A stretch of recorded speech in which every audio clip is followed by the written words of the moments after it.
StitchyTube, settle down and watch StitchyTube on December 11th, 2020. The year to remember. It's a year to remember. Most years are memorable. This year was especially memorable, I feel, and I hope everyone out there is well, safe, and happy. It's been quite a ride, it seems like, in 2020. I'm glad to be here. I'm glad to be anywhere. And this isn't necessarily my year-end wrap-up, but I haven't been here for 2 months, so I figured I'd check in. And how are you? My name is Teresa Vanette. I'm also known as Shakespeare's Peddler, also known as Kitten Stitcher, also known to only 2 people as Mom. And here I am. So this year was crazy.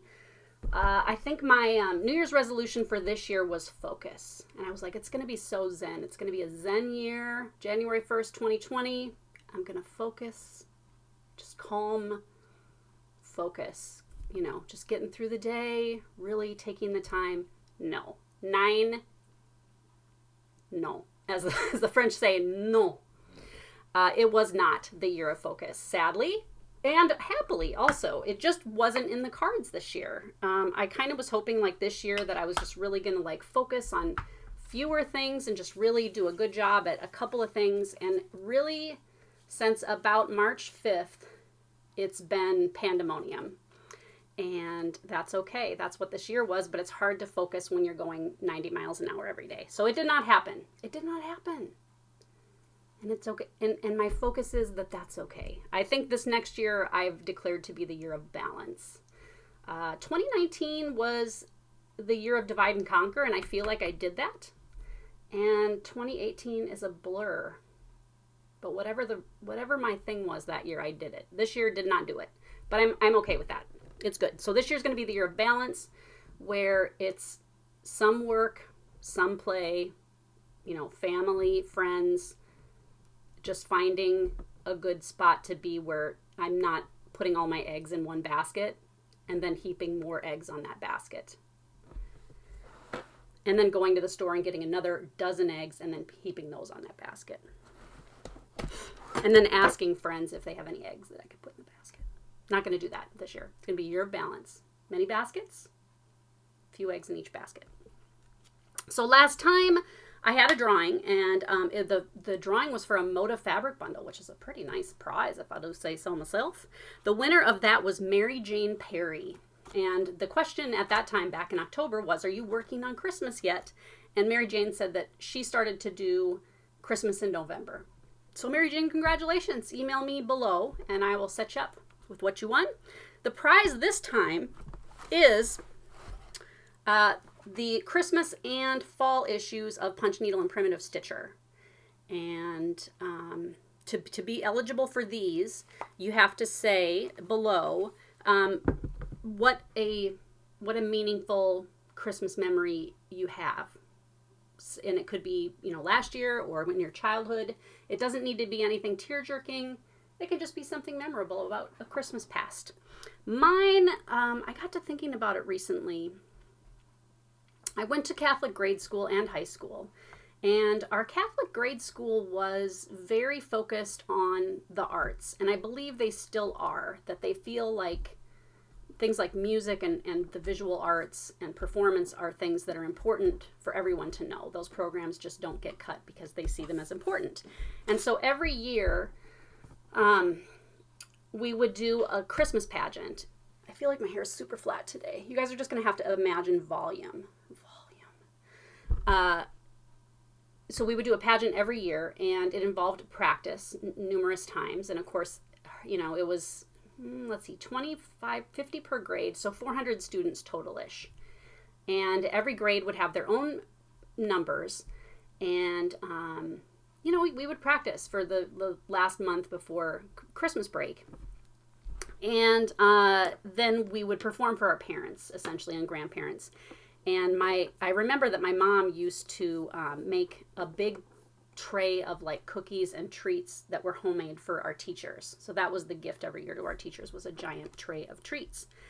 And we would put on our very best clothes for the program, but we weren't allowed to wear shoes to the program. You had to just be in your stocking feet. because the music teacher, the music instructor at that time felt like shoes on 400 kids makes a lot of noise. And so we would pad around on these tile and linoleum floors, which I'm sure were cold because it was winter in North Dakota. So, you got to imagine it's, about December 10th or 15th, somewhere in there. And we're all in our stocking feet, or if you were wearing nylons, you were just in your nylons feet on the floor. And then you would just wait in your classroom. And it was kind of neat because it was exciting that we were performing. People were dressed a little differently than usual. And people would bring quiet games. And so they would bring cards or like little handheld, not video games, but like little handheld kind of games. I think they were called like Tommy games or something like that. You could get like pinball, and there was a race car one and a horse racing one, and people would play those quietly. And I think we were pretty well behaved. I feel like we were. And then when it was getting close to your time, the teacher would be like, shh, shh, shh, okay, everybody get in a line, and we're going to go to the church. And we would walk all the way through the school and past the gym, past the lunchroom, and then over into the church area. And then you would wait outside these giant walnut doors that were like 10 feet tall. And then you would pad down, the center aisle and sing your songs. And I remember our music teacher, Mrs. Benson, one year saying, and I think this was good of her to say, we were in first grade, and she said, I want you guys to know that when you're singing, the audience might laugh. And don't feel like they're laughing at you. They're not laughing at you. It doesn't mean you're doing something wrong. It just means that you're making them feel so happy and joyful that they're just laughing because they're enjoying it so much. So don't feel like their laughing means you're doing a bad job. I thought that was really astute of her to tell us that. Those kind of unexpected shows of emotion sometimes can be kind of unpredictable, and sometimes I think we don't also realize why we're either laughing or crying, you know what I mean, at weird times. And so everybody would go through all 8 grades, and it would take, I think, probably about an hour, honestly. And the grades were not necessarily in order, and sometimes they were the songs where people had like the hand gestures that went with the songs. And then the last number, they would put all the lights out, and we would sing this song called Lights of the City. And it goes like, I can almost see the lights of the city shining down on me. I don't know if you've ever heard that one. And the lights would be down. Some years we would get to hold candles, and it would start like quietly, and then pretty soon everybody was singing. And I remember when my son Harrison was old enough to be, he also went to school at the same school, and they were still singing the same songs. And the kids came in at the end and started singing that song, and I just burst into tears. And, because it's a memory. And, good memories. So that's something I remember from Christmases gone by. And, of course, that was 8 years. I did 8 years of that. And, it was very special. I don't know how many of you know this, but my husband and I actually attended school together, and we're in the same grade. We only were ever in the same classroom for 4th grade. Otherwise, we never were in the same classroom. But by about 7th grade, I was pretty sure he was wonderful, and talked him into giving me a 30-year shot. So, let's go into what I'm all into. So here's the deal with jeans, guys. I'm 5'9". I think a lot of you don't realize that. A lot of times when I meet people, they're like, oh my gosh, you're way taller than I thought you would be. I am. So, and I have always had trouble getting pants that are long enough, and it seems like lately it's even harder, and I don't like capris. I'm getting to where I can tolerate them a little bit. It always makes me feel like I'm in pants that are too short because I couldn't find them that were long enough. I like them to be all the way down to my heel and dragging on the floor. That's what I like. And so the last 10 years, these jean makers, it's like the waist goes like way below your belly button. So you're continually like trying to pull your pants up. And then the legs are too short. It's like capris. And then the last couple years, they've added skinny on top of that. So it's like, guys, America's getting fatter. We need jeans. We need jeans to cover our blab, our blubber, our blabber. And so it's just like, and I love to wear jeans. And there are only ever a few places I can find them anymore that are long enough. Banana Republic and The Gap have longs, which is wonderful. And anyway, so it's just frustrating. So I went to visit my folks in South Carolina last month in November with my siblings. My siblings and I all went to visit my folks, and which was very nice. We had a great time. And then on the way back, I flew into Gulfport, and I thought, you know what? I'm going to stop at the outlet. I live in Hattiesburg, Mississippi, which is a small town. There's like 35,000 or 40,000 people here. We have a mall, but it's not even all the slots are full anymore. And jeans are one of those things you got to try on. And anyway, long story short, Gap now has a kind of jean that's called Curvy skinny jeans.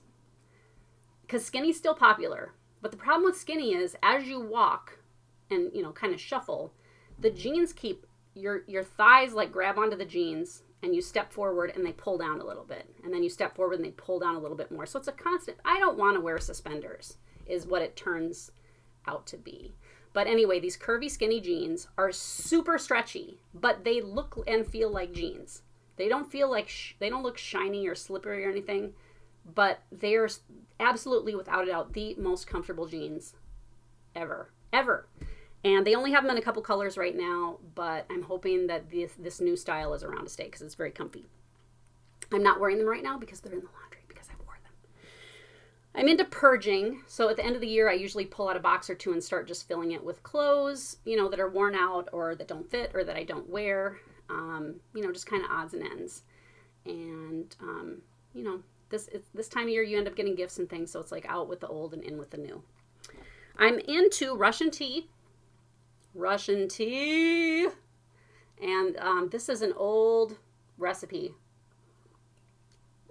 that I've been drinking since I was a kid. We always made Russian tea growing up. It's made out of essentially Tang, instant tea, sugar, lemonade mix, like cloves and cinnamon, something like that. Anyway, I'm going to put the recipe below.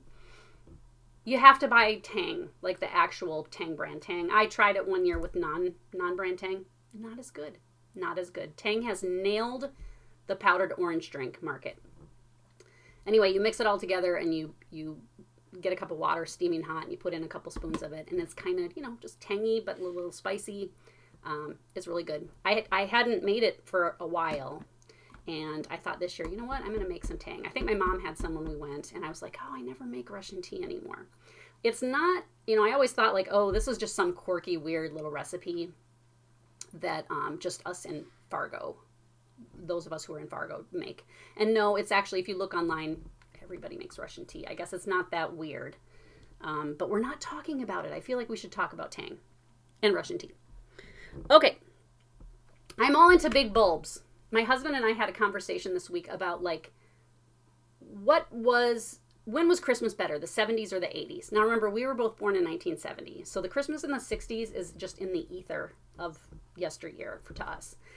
And we decided, partially for selfish reasons, that Christmases in the 70s were better. And we both said that we felt like Christmas had this kind of kitschy vibe, kind of corny, but kind of like, romantic in a way in like just kind of the, kind of the sappiness of the season, that Christmas can be kind of a sappy season where it's like, I just wish for peace and love for everyone. Yeah, we do. We wish for peace and love for everyone. We should do that every day. But Christmas in the 70s was just kind of this stylistic, I remembered my cousin Darcy and her family always got these flocked Christmas trees where it was like flocked I'm sure that all of that flocking was cancerous and is horrible for the ozone layer. But their tree looked like somebody doused it in fire extinguisher foam. Like it was flocked up and down.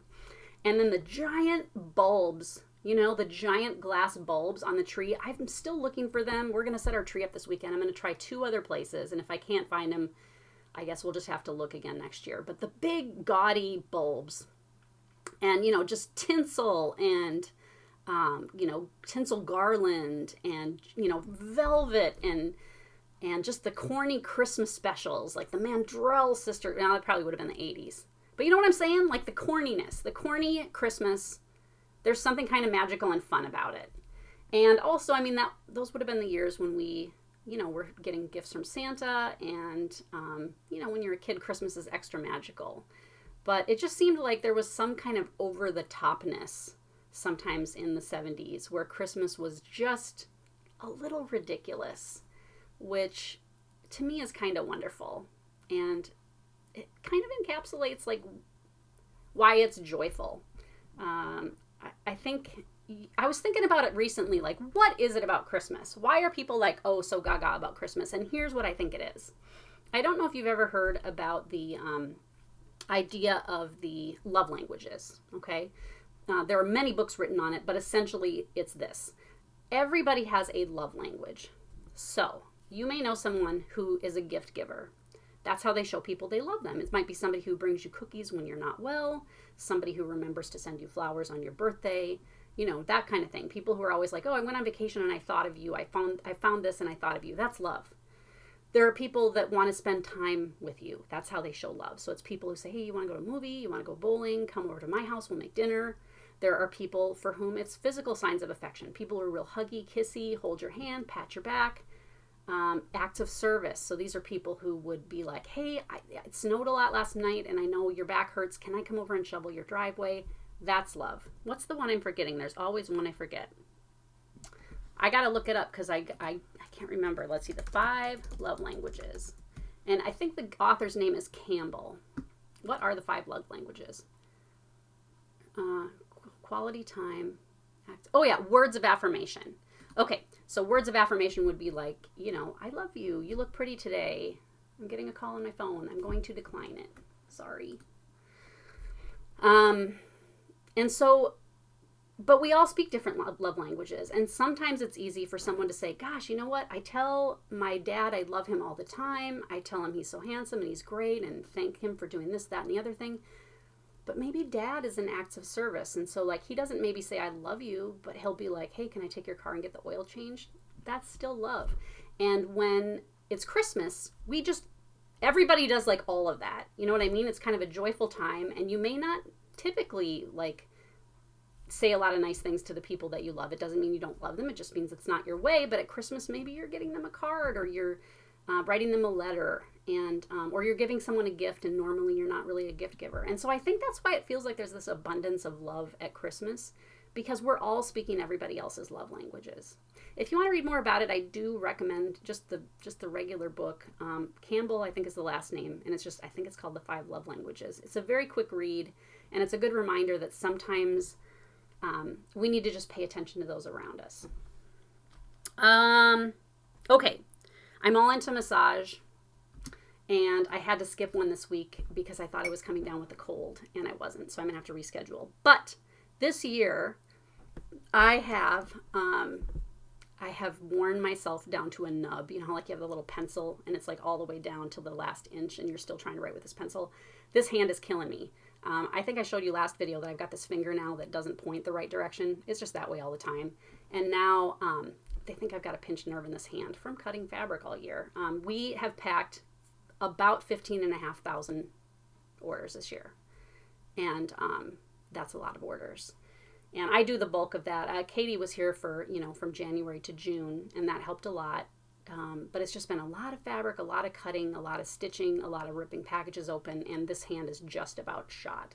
I went for a massage a week and a half ago, and it helped a ton because I can't get in until January, and they're going to do some freaky test where they're going to like shock me or something, and they're going to see. And it's possible I might have to have a little procedure done, but nothing, no big deal. It is not carpal tunnel. It's classically pinched nerve syndrome symptoms. The last thing that I'm all into is chocolate covered cherries. I'm sure I've probably said it in previous years. They're garbage. Like, it is a garbage food. They're like 99 cents for 10 of them or 12 of them. They're just in the same kitschy packaging they've been in since the 1960s. They're basically just crappy chocolate with sugar, and some sad little washed out looking cherry. And they're delicious. And again, I think it's just that kitschy wonderfulness of the holidays. Do I eat chocolate covered cherries all year? No. They're only available at Christmas, which is a good thing. But I feel like you gotta have little things like that at Christmas that you like. And so here's to team chocolate covered cherry. Woohoo! That's what I'm all into this week. That's what I'm all into. Okay. I wanted to say a few words about kidding.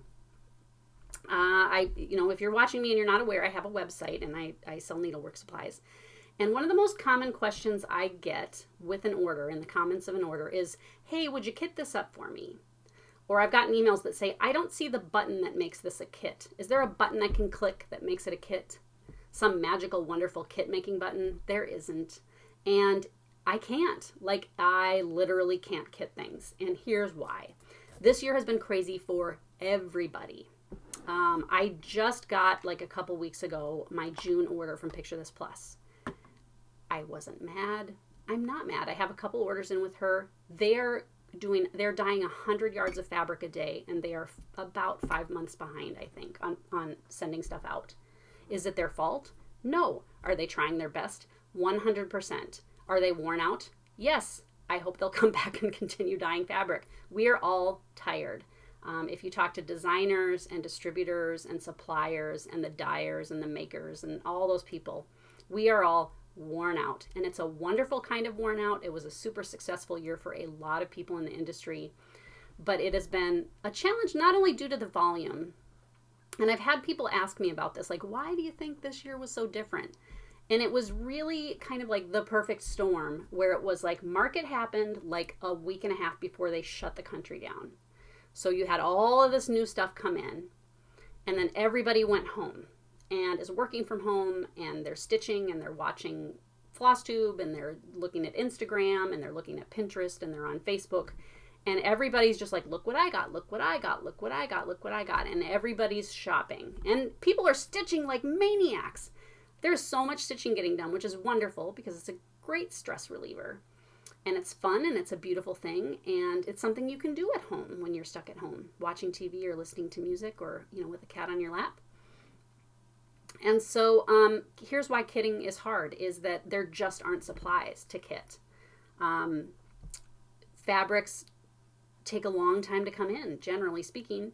And even like some of the standards, like the Zweigert fabrics periodically this year have been out of stock, and, out of stock for a while.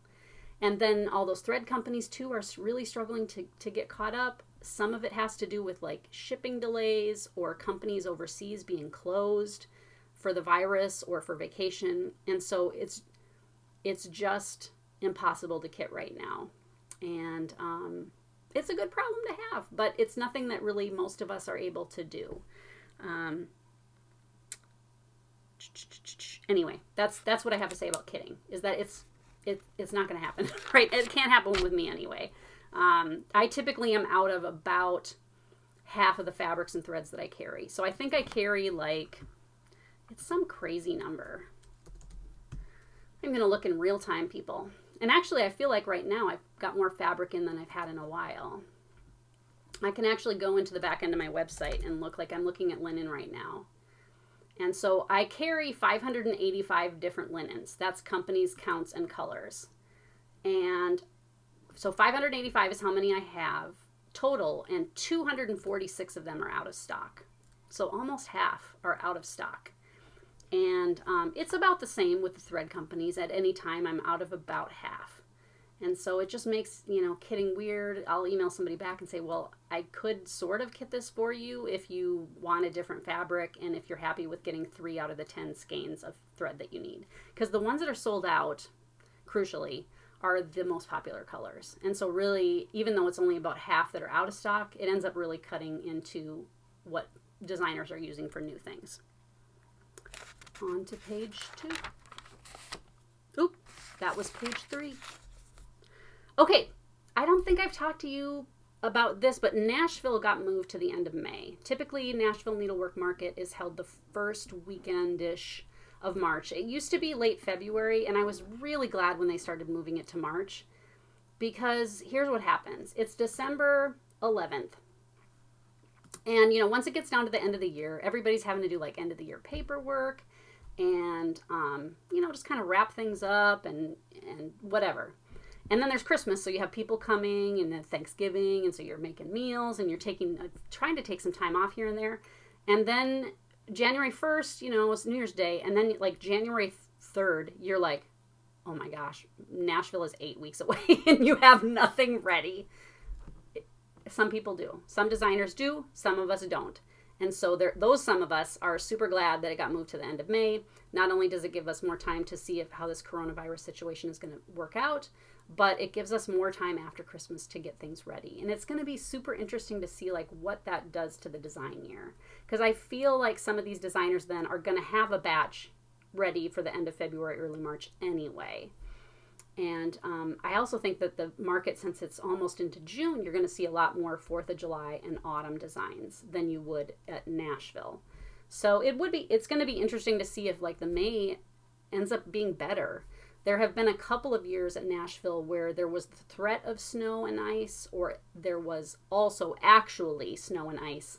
And sometimes there are shops that then decide not to make the trip. They might drive by car and they're just nervous about road conditions. So May, I feel like might just be a little bit of a friendlier, better date, but we're going to just see. So I'm signed up. I'm pretty sure the show is still full, and it's very exciting. Okay. Since the last time I talked to you, I also went to the Midwest Cross Stitchers Retreat. Michelle Rudy, aka Farm Girl, asked me to come last year. She asked me to come this year and teach for the Midwest Cross Stitchers Retreat. Last year it was Brenda G. And this year was really touch and go as far as whether or not we were going to actually have the retreat. And we kind of made the decision that like if there were still 30 people or more that wanted to come, that we would go ahead and host it. And I think there were 32. So it was less than half of what would have been there, which was sad because it felt sad to know the people that weren't there, that because more is better, right? But it was still super fun. The stitchers that were there were really lovely people. People, had a lot of time to spend with each other, talking, sharing projects, and it was really, really fun. I designed a piece and 2 other projects. I've got 2 of them here. So there was a needle, a scissors fob, and then a pincushion done. It's got this little thing. And so it's a pincushion done in wool felt with the buttonhole stitch. And that was really fun to do. And so we did that. And then the cross stitch piece of this, which it wasn't really a class. It was just like, oh, here's a design that's kitted up because everybody knows how to cross stitch, was this one. And it's just called O. And the theme that I went with was penny rug. And so these little pill shapes down here at the bottom are kind of like elongated penny rugs. They call them tongues when you see this kind of shape on a penny rug and it's like, longer. It's called a tongue.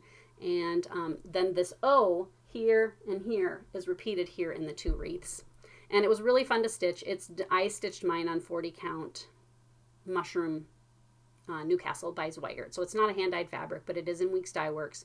And this pattern is not available right now to customers. It will be available a year from now. And so you're just going to have to wait. But the people that came and then the people who didn't come had the opportunity to purchase the kit. And I think most of them did. So anyway, it was really fun to do. Very enjoyable project. Who doesn't love a red house, right? Am I right? I did not take pictures. I don't know that I took really any pictures at the retreat. Part of it, my mom said I really just have the worst luck of anyone she knows. I sometimes agree with her, but to get there, I rented a car because I was going to drive because I had to bring models and stuff for the shop. And then all these kits, and the kits came in boxes, so they were kind of big and bulky. And so, well in advance, I rented a car. The day that I was leaving, I went to pick up the car so I could take it home, load it, and then head out. And they did not have a car for me. And when I got there, one of the employees of the rental place was already being yelled at by another customer. He was getting dressed up and down outside. Other guy came out and he was like, oh yeah, we saw that you needed a car, but we don't have one right now, but could you come back later? And I was like, no, I said I was coming now to get a car. Why didn't you call me? And he was like, well, just, let me see what I can do. And then he just kind of disappeared. So I was like, okay. So I called another car rental place in town that was way out at the airport. We're a small community. I had, I think, 2 options. So I had gone downtown to pick up this car. Then I had to head, it's like I made a giant triangle, like as far as I could go and still be in Hattiesburg. And I went all the way out to the airport. And he said, oh, I have a car for you. Can I get your credit card? And I said, I have a debit card. Can I? And he goes, oh, we can't do debit cards. I was like, but it's the debit. And he said, oh, they're really sticklers about it. They will not let us take a debit card. Can you come back tomorrow? And I was like, dang it. I didn't want to take my Mini because I didn't want to put miles on it.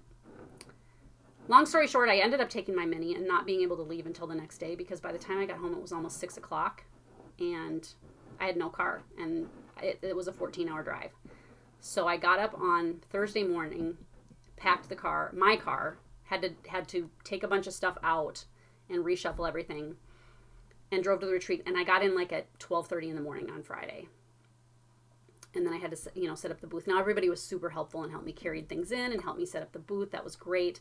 But and then somebody kicked a rock up at my windshield and now I have a giant crack in my windshield, which I got to go get fixed. Anyway. So we did get to go though to the Woolen Needle, which is a wonderful store. And I did buy a couple of things. So this one's called Settler Star. And then I got this one called Bloomin'. I never even noticed. Bloomin' Around. Woo, it's so laid back and casual. I'm blooming around. And they were really pretty. And they had these cute kids. A lot of what I saw was like, oh yeah, I bought that last year. And I bought that last year. Have I done any of it? Remains to be seen. And so then when I was at the Woolen Needle, I was looking around. I'm like, oh, this is so wonderful. Just looking and looking. I was like, okay, all right. I got to get my phone out and shoot a video. And I kind of started going through and I was like, Teresa, are you enjoying yourself right now? And I was like, no. And I was like, just live in the moment. Just enjoy what you're doing. You don't have to film for other people. And I think it was a reminder to me that sometimes we let other people's, pressure us into doing things that we might not want to do for the sake of social media. We want a thumbs up. We want to give people even a good experience of seeing the world through our eyes when we were doing something really neat. But I think the downside of that is that, are we in the moment? Are we doing it because we feel obligated to do it? And if we feel obligated to do it, who's putting that obligation on us? I think sometimes it's your viewers where they're like, oh, I can't wait to see. But I think too, it's just like, oh, I need to bring people along, and you just really don't. Back in, 2001, the spring of 2001 was our 10th anniversary. 2000 was our 10th anniversary. So in 2001, my husband and I went to Europe, to France, England, and Dublin. And we went to the Louvre, and we saw the Mona Lisa. And on the way to see the Mona Lisa, we're walking through this amazing cultural art center that's old and full of just treasures.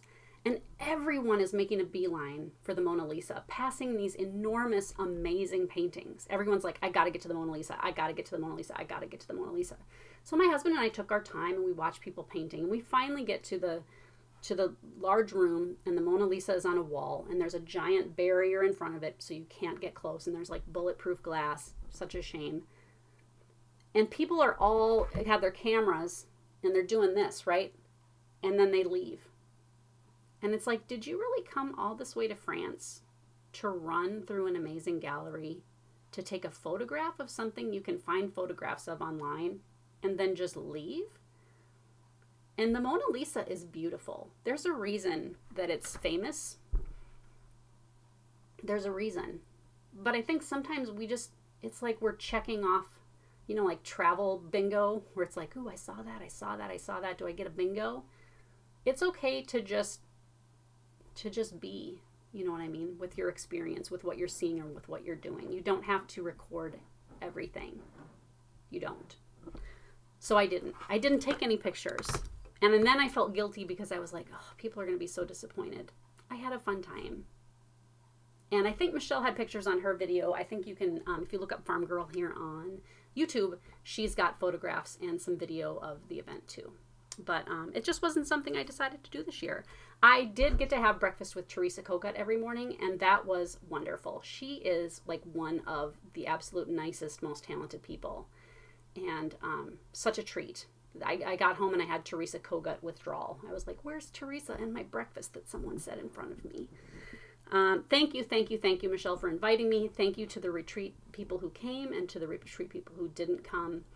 I really had a great time, and it was my pleasure entirely to be a part of that experience.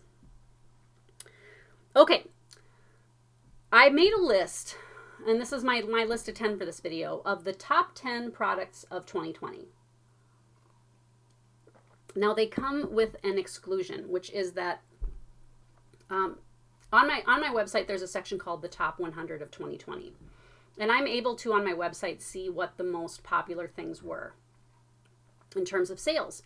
And it excludes the Brenda G Coming to America series, and it excludes an exclusive thing that I do with La Di Da, because those things are no longer available, and I didn't want to put them up. And there's some more packages. Thank you, UPS man. I really need to get him something. So the top 100 things, other than anything that was like a limited edition or something that's discontinued and not available. And it was neat to see the list of 100 because it kind of took me back through the year and was like, oh yeah, that was super popular. So I'll actually take these back from 10 to number 1. But like I said, on my website, you can actually see the top 100. And I believe the way I have it set up is that they go from number 100 all the way down to whatever number 1 was. Okay. So number 10 was 40 count light hazelnut fabric by X Jude. And it was the only fabric to break the top 10, but there are plenty of her fabrics that are in the top 100. I get a lot of X Jude linens, and she's very, very nice and really good. And I get a huge box from her 2 or 3 times a month of fabric. She's just really been a champ as far as getting me supplied on linens for y'all. And I wish I could see what you all are doing with her fabrics. The light hazelnut is kind of like Sand Dune by Lakeside Linens, if you're familiar with that. It's a neutral. It's a slightly like orange tan. It's not orange, but it leans more towards orange than like yellow or red as far as tans go. It's very practical. Red looks great on it if you want to do like a red, like a Bristol sampler or something like that. Number 9 was Quaker Street by Marjorie Massey. And this wasn't a new something, but it really was something that took off again this year. I'm not sure why, if people were stitching it online. But it wasn't new. So it was really, the light hazelnut I think I just started carrying, but the Quaker Street pattern I had for a while, and it still cracked the top 10. If you haven't seen it, see it, know it, stitch it. It's very, very pretty, and I've heard from people who are stitching it that there's a lot more stitching in it than you might imagine, but it's very, very cute. I have had people ask me about that piece, like, you know, which variegated thread do you recommend I use? And I always feel like when you have that much of something, when it's a piece that's all in one color, unless it's pretty gently variegated, the variegated look of it, the stripiness, detracts from the detail in the piece. So I feel like either just regular plain flat thread or something that's really just gentle as far as the hand-dyed look is best for things like that. Number 8 was the Angel Kindness Cards by the aforementioned Teresa Kogut. These were a product that I think I highlighted last time, and they're very cute. It's really the only like non-stitching related item that cracked the top 10. And I showed them before, but it's basically a set of cards where each card is a piece of her artwork with a really nice sentiment on the back. They're not playing cards, so it's not like you can play bridge with them or go fish or whatever. You can send cards individually to friends. You can put them up on your fridge. You can just keep them by your bedside and look at one in the night and just, you know, find some inspiration there. They're really a great, great product, and I do still carry those. A lot of people have been picking them up as gifts. I think they'd make a really good Christmas gift too. Okay, 1, 2, 3, 4, 5, 6, 7. Okay, then the rest is Blackbird Designs. And remember, I excluded Brenda G and La Di Da's kits because they were far and away more. But these were really just right on the tail. Number 7 was Come Into My Garden by Blackbird Designs. And they just really had some big things this year that they either released for the first time or they re-released, and people were just all about it. And I'm not really sure, I don't know if these products that I'm telling you about were popular for other shops. I assume that a lot of them were, but really, really nice. The numbers 4, 5, and 6 is Winter, Autumn, Summer. And this was a series that was re-released. And I was so happy that Blackbird Designs decided to re-release some patterns this year that had been out. Stitchers really have come back to stitching in full fury. And there are a lot of brand new stitchers. Men, women, young people, kids. It's cross-stitching is hot again, which is so nice because it's such a beautiful hobby. And these re-releases have let people pick up some things that they maybe missed before they came back to it or before they started stitching. And so it's a 3-part series. The books are available separately, and so it was meant to be collected. It was a Loose Feathers series. Do I know what they're re-releasing in the future? No, I don't. I don't know what their plans are. I know that over the course of this year they did reprint a number of things. I would imagine that they'll continue doing that next year, but I have no way of knowing, and I don't want to bug them about that. Number 3 was In Friendship's Way, which was a book that was another re-release. Their books are really sought after because they're super fun to look at. Sometimes I'll just pull my stack of books out and sit down, lay down in bed at night and like look through those books. And the photographs are really pretty and the projects are really pretty and it's just fun to see. And so they really are, you hate to say, oh, it's collectible. It's collectible in that you won't get tired of looking at them. The ones that are 20 years old almost are really just as cool as the ones that came out last year. Number 2 was Sweet Land of Liberty. And this was another re-release, but I think it was a pretty quick turnaround. I think Sweet Land of Liberty was available until a certain point, and then there was like maybe 8 weeks where it was out of print or something like that, and then it came back. And when it came back, people were like all over it, and so that was really cool. The number 1 biggest selling item of this year, except for the 2 aforementioned things that aren't available anymore, was Sewing Club by Blackbird Designs. And I wasn't super surprised about it. When you pack 15,000 orders, you're pretty sure you know what the biggest things are. And I'm trying to think if any of these were a surprise. Quaker Street was a surprise, I would say. Yeah, I mean, Quaker Street was a surprise. The others I felt like, were going to be up there. But Sewing Club by Blackbird Designs was the most popular. And this came out at market in March. Again, it was the perfect storm situation. I went to the Blackbird booth.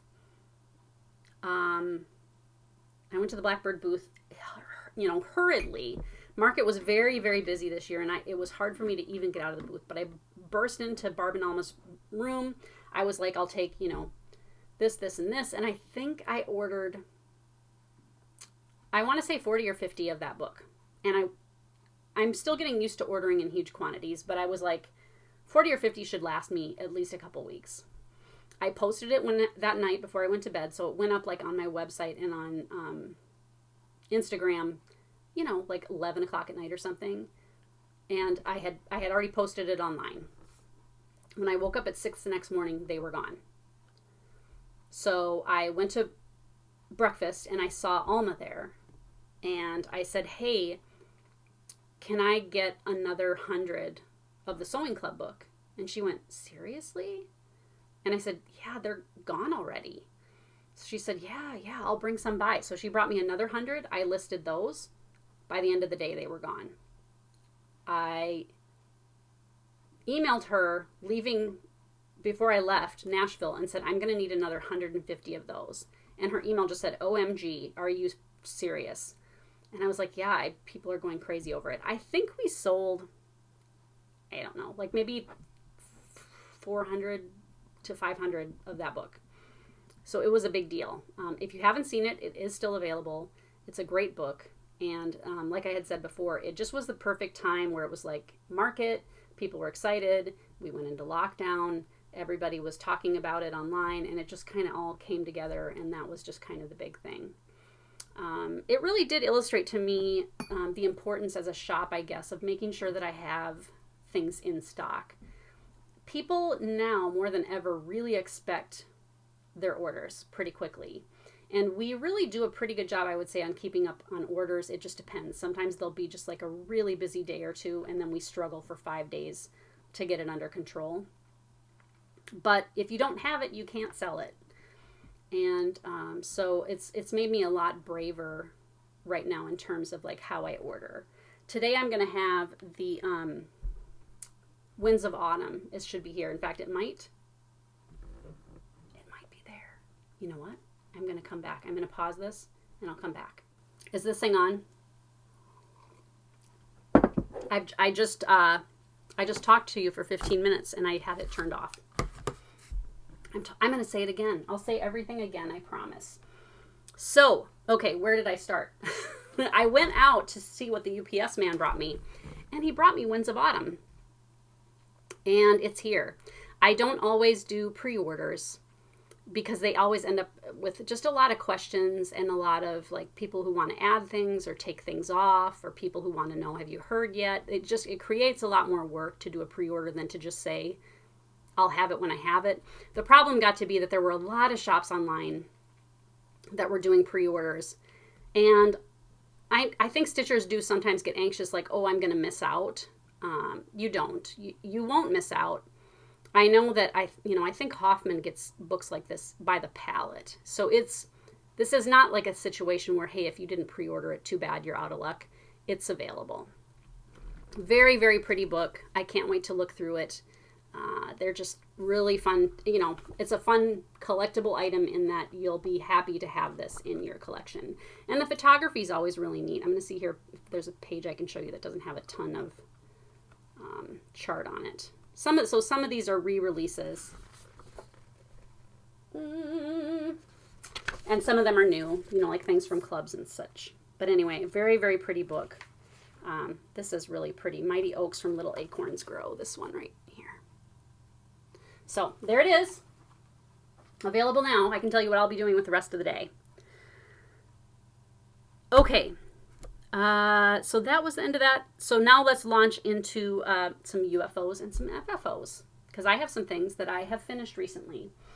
I have been really making a concerted effort to just kind of preemptively look for balance. Sundays are kind of a don't work day, and it hasn't been that way most of the year. Hey! Much like when you say hey to a cat and he says, what? Hey, don't do that. You want to come here and say hi to everybody for me? Oh, Mr. Zero. Mr. Zero says, Merry Christmas, folks. Can you? You say Merry Christmas, folks? Why were you scratching my chair? He needs to scratch the chair. We got new stickers this week for packages. That's what they look like. You got Zero and Ty on your package stickers. Okay, so I did finish some things because, like I said, I've been trying to take Sundays mostly off. And it's good. I feel guilt. I feel guilt, and I should not, because everybody needs time to regroup. Right, Zero? Right? You need time to regroup. He needs like 24 hours a day to regroup. It's very hard to be a cat in this household. So I have some things that I finished, but now they're everywhere because I already did this one time. So let's see. That was that. Okay. So I have one thing that I have. Okay, I'm going to set you down here. Is Hopeful by Kathy Barrick of Carriage House Samplings. This is still available. I believe that I started it for Stitch Mania 2 years ago. And I did not do Stitch Mania 2019 or 2020. 2020 I was just too busy to even, I don't even know if I stitched in May this year. I probably did, but hey!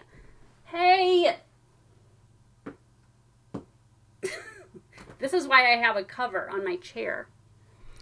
So anyway, really super fun. I love stitching big blocks of green or whatever house. I just find it to be very relaxing and repetitive, and it doesn't bother me at all.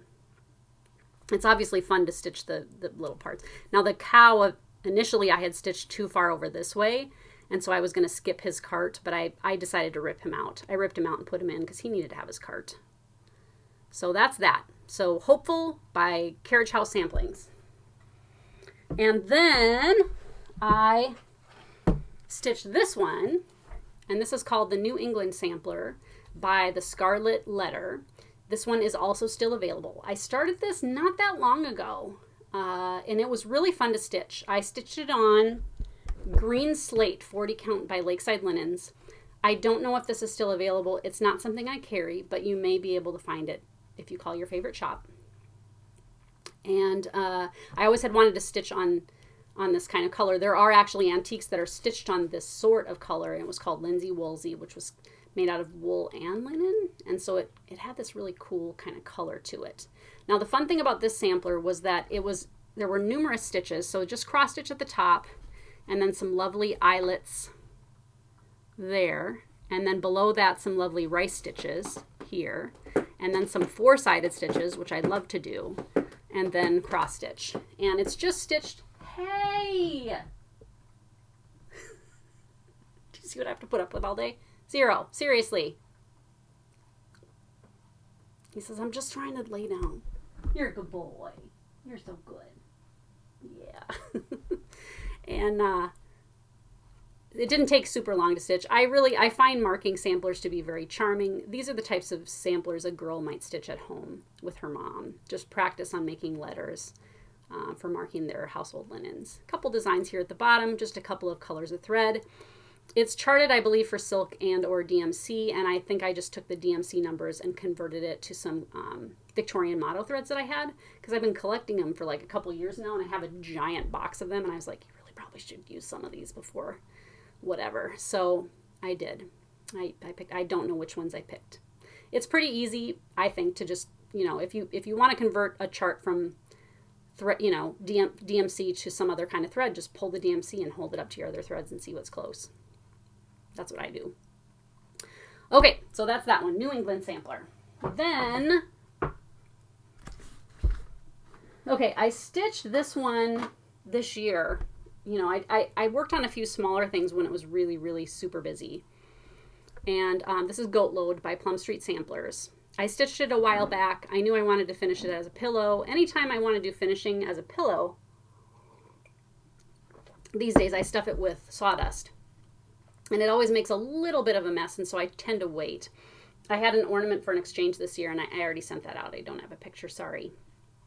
But it's stuffed with sawdust, and I did the blanket stitch, buttonhole stitch around the edges. And then on the back, I used a couple of scraps of fabric, and this is a little scrap of muslin that I ripped and did a fancy stitch to hold it down. And yeah, okay. And then I just sewed a big button on the back. So I said, Graham, look at my cute little thing I made. And he goes, oh, look at that. He said, it's like a pop socket. And I was like, oh, it is. It's like, your cell phone. I mean, it really is cell phone sized. And I think I'm going to do this now when I do things. It would be fun to do a bunch of these and finish them all like pop sockets. I don't know. I like to stitch something visually interesting on the back just to make it fun. Okay, I am also rounding the corner, literally pretty much, on Anne Grimshaw by the Scarlet Letter. This one was in the top 100 things that I sold this year. It's a very, very pretty pattern. It's not new. It's a reproduction by the Scarlet Letter, and the original was also stitched in black. It's very pretty, and I really can't wait to finish up on this one. I worked on it last night until I was tired, and I'll probably have it done within a week. I already have a frame. I stitched it on something R&R coffee tea dyed with just the Averiswa black that it came with. Sometimes people I know get a bunch of overdyed threads to stitch something like that, and I always think you should be careful when you're stitching something that visually arresting. There's a lot going on there. To add on top of that threads that are just, changing stripy colors, it gets to be way too much for you to look at. So sometimes you just need to trust the design to carry the load.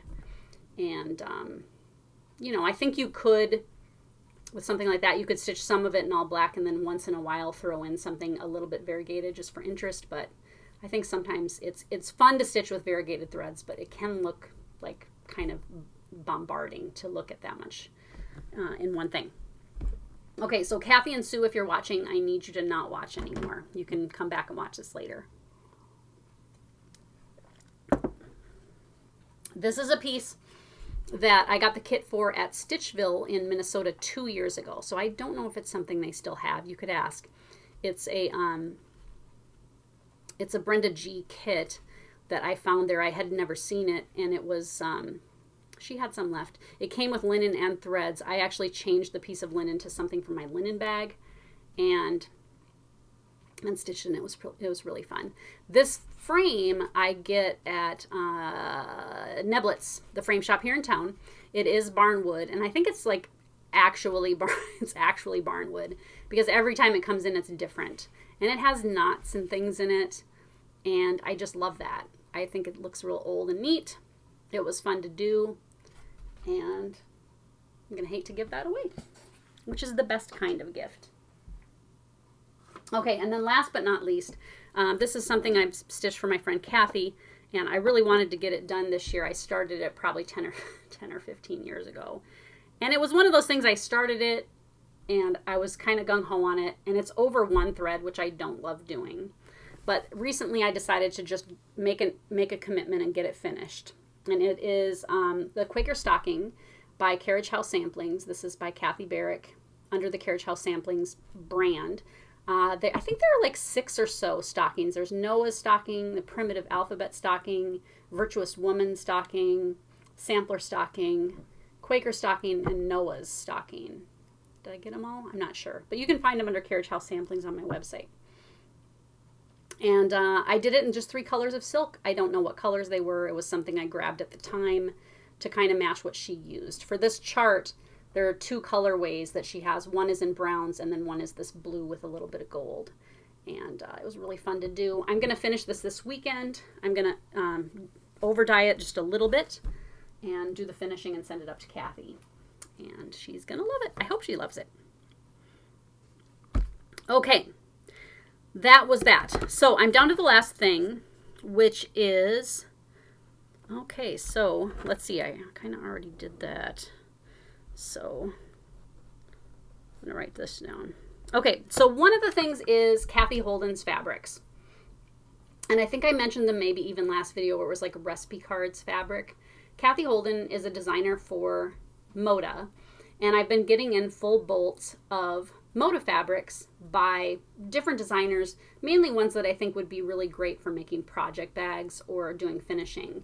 And Kathy has this whole line of fabrics that are called basically flea market fabrics. So it's just, there's one that's like gum wrappers, there's one now that's needlepoint, there's one that I just ordered that is china plates, there's some that look like old wine labels, there's one that is a whole bunch of different like paint by numbers things. And so they're just really quirky, fun, weird, funky, fun fabrics. And I think they would be great for like making aprons or pajama pants or, like I said, project bags, that kind of thing. Pillow covers. They're just really interesting, fun, quirky fabrics. And I sell quite a few of them. There are a few in particular that sell really well. The recipe cards, I've gone through a number of bolts already. And the needlepoint one has really taken off lately. And that one people are buying a whole bunch of. And Graham, even when it came in, he goes, "Is that stitched?" And I said, "No, it's just printed to look like needlepoint." So he thought it was really neat. So I'm going to mention those because I think they're really cool. And I don't know if you realize this, but quilting fabrics are not like things in the cross-stitch community. In the cross-stitch community, yes, sometimes things go out of print. But we are still able to buy patterns that are sometimes 20 or 30 years old. I don't know if people really realize how weird that is. I mean, it's great because they're great designs, but in a lot of other industries, they do one run, and when the print is gone, it's just done. And so a lot of the Moda fabrics, it's kind of, they print as much as they think they're going to need based on pre-orders, and they order a little bit extra. And then when it's gone, it's done unless there's, you know, some giant revival. So don't miss out on those. They're really great. I also started carrying Primitive Gatherings wools through Moda, and these are 1/4 yard cuts of hand-dyed wools that you can use for applique and finishing and crafting and that kind of thing. Smells good. Smells new. And I have all kinds of colors and patterns. I picked out most of them that are kind of folk arty. And so like this here is a plain, this is houndstooth, then there's herringbone and plaid. And I've got a whole bunch of them, and you'll find them under the Moda section on my website. Sometimes it's hard to find these kinds of things online, and so I've really committed to kind of just carrying a bunch of these. I still do carry the little 5-inch charm packs where you get 10 different 5-inch squares in one. But these are bigger cuts, you know, for things that you might need more fabric for. I know some people use them for like rug hooking too, that kind of thing. Okay, and then the last thing that I've got in the shop that's newish that I haven't announced is a section called the treasure chest. And I have bought out 26 boxes of new old inventory from a shop. So it's stuff that they still had that's never been sold to a customer. It's been in storage. Some of it is really old. Most of it is like discontinued or hard to find. And so if you go to the treasure chest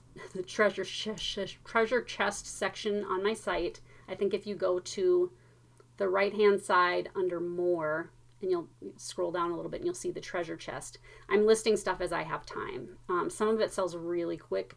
I put up some Prairie Schooler cardstock charts, original cardstock charts, a couple of weeks ago, like at like 11 o'clock at night on a Friday or something crazy like that.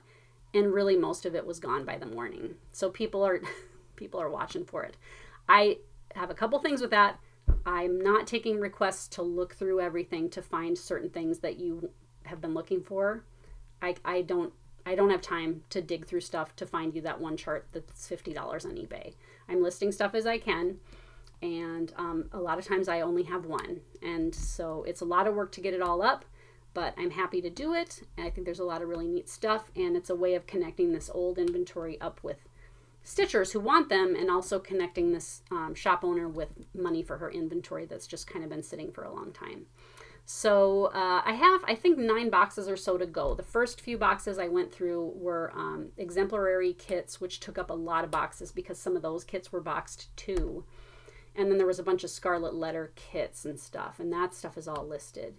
But like I said, I'm not digging through. I just kind of grab a box at a time, list what I can, and send it out as I can too. So that's just kind of something cool that I've got going on my website. So I think I've blabbed at you enough today. Now that the winds of autumn are here, I'm going to have to blow like the breeze and try to get all of that stuff packed up. And I'm looking forward to the weekend. I got a little bit of sad news yesterday, which is that Harrison won't be coming for Christmas this year. You may remember my oldest son, Harrison, is studying to get his master's degree in counseling at University of Denver. And so he's out there. I have not seen him for almost a year now in person. Originally, he was going to come to celebrate my birthday, and that got canceled. And then he was going to come at Thanksgiving, and then felt too nervous to travel with the coronavirus situation. And then last night, he got a hold of me and said that he just felt sick about it. I could tell that he was very sad about it. But it looks like Colorado is going to be heading into code purple again, which means that the hospitals are at maximum capacity as far as coronavirus patients. And so he just, it's one of those things like, do you want to risk people getting sick?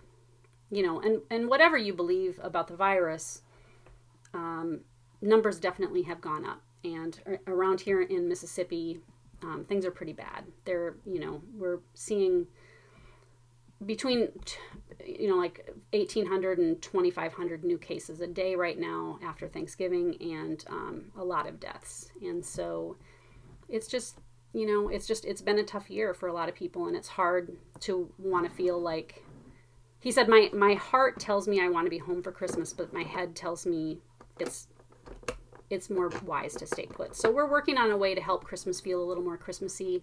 It'll just be Steve and Graham and me here for Christmas, and the cats.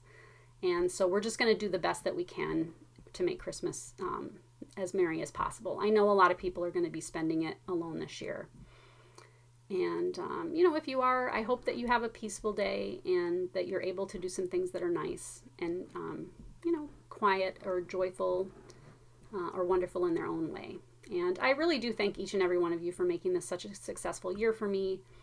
It's been busy. I haven't always kept my cool this year. I haven't, you know, I have 100% done my best. And I feel a little bit worn out here at the end of it. So I'm just looking for ways, like I said, to find balance this coming year. And, you know, I feel like you guys are part of that balance. I'm able to look at numbers on the back end, and we've added almost 3,500 new customers this year, which is really great. I'm so happy to see that cross-stitching is popular and that people are finding a lot of joy and satisfaction in doing something with their hands that doesn't require, you know, much more than a needle, a thread, a pattern, and a piece of fabric. And so I hope that your Christmas dreams come true. I can't say that I won't make a video before then. So I'm just going to say, I hope to see you soon, and I wish you well. Bye-bye.